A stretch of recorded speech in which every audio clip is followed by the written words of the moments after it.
పాత నిబంధనలోనూ కొత్త నిబంధనలోనూ కూడా స్వస్థత నియమాలు ఒకటే. దేవుడు విడుదల చేస్తాడు, రక్షిస్తాడు, స్వస్థపరుస్తాడు.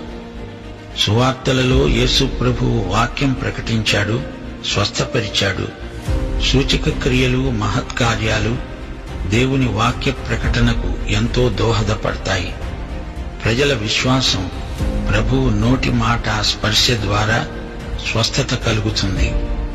అపొస్తలులు కూడా వాక్యం ప్రకటించారు, స్వస్థపరిచారు. అపొస్తలుల కార్యములు 4వ అధ్యాయం 29-30 వచనాలలో సంఘం చేసిన ప్రార్థన ఒక్కసారి వినండి. ప్రభు, ఈ సమయమందు శత్రువు బెదిరింపులు చూచి రోగులను స్వస్థపరచడానికి నీ పరిశుద్ధ సేవకుడైన యేసు నామం ద్వారా సూచక క్రియలు, మహత్కార్యములను చేయుటకు నీ చేయి చాచి ఉండగా నీ దాసులు బహుధైర్యముగా నీ వాక్యమును బోధించున్నట్లు అనుగ్రహించు.